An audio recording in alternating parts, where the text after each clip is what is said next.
Devocionais, a Bíblia toda em um ano. Hoje, Juízes, capítulos 18 a 21. O capítulo 18 continua a mostrar a decadência espiritual de Israel que é revelada na vida de Mica, aquele homem que havia construído um ídolo no seu lar e estabelecido um levita, um sacerdote, para trabalhar para ele nessa casa idólatra agora. E introduz também a vida, a tribo de Dan, que estava insatisfeita com a sua herança, e que ao invés de buscar a sua porção da terra, conforme foi distribuída no tempo de Josué, procura agora uma porção diferente, uma outra porção que lhe agradasse. E esse ato revela não somente a falha dessa tribo em confiar na promessa de Deus, mas também a sua tentativa de resolver as suas dificuldades com os seus próprios meios, com a sua própria maneira, em desobediência à ordem de Deus. Os 5 espias que foram enviados para explorar essa terra, para acharem uma porção de terra para Dan, chegam à casa de Mica e encontram um sacerdote particular, os ídolos daquele lar, e ao invés de denunciarem idolatria, esses danitas demonstram uma espiritualidade distorcida. Eles acreditam que ter um sacerdote ídolos lhes garantiria o sucesso, e fazem esforços para mover o sacerdote e o ídolo para o seu grupo militar. Além disso, quando eles chegam a Laís, uma cidade sem alianças militares e em paz, eles procuram atacá-la, não por ser a porção que o Senhor havia dado a eles, mas por ser um alvo fácil. Eles procuram agir como aqueles outros povos, seus vizinhos, agiam, buscando alvos fáceis ao invés de confiarem na porção que o Senhor daria a eles na terra prometida. O livro de Juízes se encerra com uma das histórias mais sombrias em toda a Bíblia. Revela a profundidade da decadência espiritual e moral do povo de Deus que agora estava habitando a terra prometida.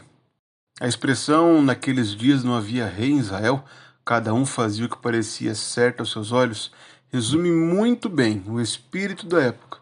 Um povo totalmente entregue à anarquia e à desordem, um povo com uma anarquia moral e religiosa totalmente clara e evidente que levava à abundância do pecado. O capítulo 19 mostra a história de um levita e sua concubina, que havia fugido, voltado a Belém de Judá, e esse levita então vai até essa tribo para buscar a sua concubina. Na volta para casa, eles resolvem parar em Gibeá, a terra, uma cidade da tribo de Benjamim, e não em Jerusalém, Jebus, onde talvez tivessem povos maus. Porém, por incrível que pareça, encontram homens tão maus quanto do que aqueles que encontrariam em Jerusalém. Homens dispostos a abusarem daquele hóspede que chegava à sua cidade.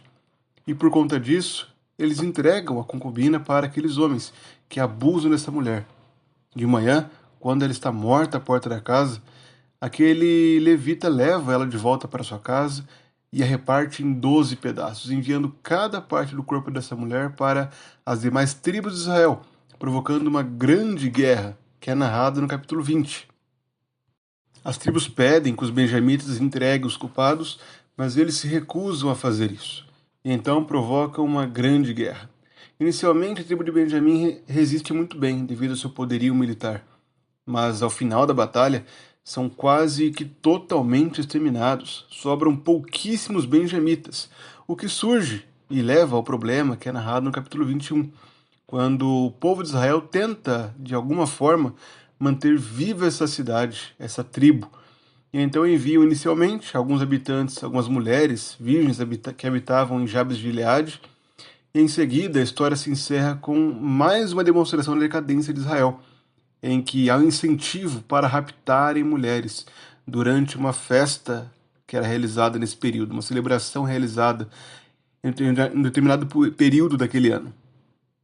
Os capítulos que nós lemos, irmãos, mostram justamente a consequência de uma sociedade sem Deus. O autor do livro de Juízes pretendia mostrar aos leitores que sem a liderança de Deus o povo caía em caos. Eles precisavam de Deus, o seu rei justo e fiel, agindo no meio deles. A ausência de um rei resultava em uma anarquia. A tribo de Dan adotou a idolatria em vez de confiar no Senhor. O povo de Gibeá era imoral e violento, e evidenciavam isso na sua degradação. A guerra civil que foi provocada, mostrando a desunião entre as tribos, Tudo isso era um reflexo de um povo que estava distante do Senhor, que já não conhecia mais ao Deus que os libertou do Egito. Diante de um cenário tão catastrófico, só nos resta olhar para aquele que é o Rei perfeito. A ausência de um rei apontava para a necessidade de Cristo, o Rei perfeito, aquele que governa, que conduz, que protege o seu povo com perfeição, de forma santa, não de forma pecaminosa como muitos agiam naquela época. Enquanto Israel estava cada vez mais se afundando no pecado, Cristo veio a esse mundo justamente para nos resgatar dessa condição, para purificar um povo que estava igualmente ficando cada vez mais distante de Deus, cada vez mais afundado no pecado. Além disso, a própria guerra que acontecia naquele período, a guerra entre os benjamitas e demais tribos, mostravam a divisão, uma divisão que é contrária à própria igreja de Cristo. Cristo veio para reunir em um só corpo gentios e judeus. Ele destruiu a paz de separação e agora reuniu um povo que vive em santidade para Deus. Com isso, podemos aprender preciosas lições. Primeiramente, vemos a seriedade de um povo que se esquece de Deus. Ao nos esquecermos de Deus, nós corremos o risco de ver um caos em nossa sociedade. Na verdade, o que vemos hoje é justamente o reflexo desse abandono de Deus, de uma sociedade em que cada um faz o que parece mais reto ao seu coração, aos seus olhos. Diante disso, não relativize a moralidade. Não ache que certo e errado são coisas relativas. Nós, como povo de Deus, somos chamados para anunciarmos a verdade, para proclamarmos a verdade e condenarmos aquilo que é pecado, a fim de assim reestabelecermos a ordem, estabelecermos a santidade em um mundo que é corrompido pelo pecado.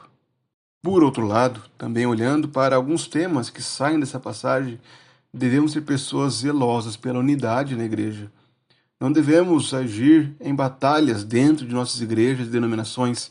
Devemos, na verdade, buscar a união daqueles que estão em Cristo, a paz para com aqueles que professam a fé no único Senhor e Salvador, Jesus Cristo.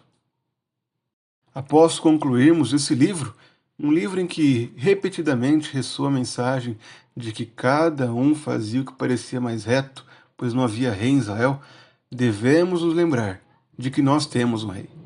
Temos a Cristo, aquele que é o nosso Senhor, o nosso Salvador, e por isso devemos viver com a sua liderança, vivermos em santidade para o serviço e glória do nosso Rei Jesus.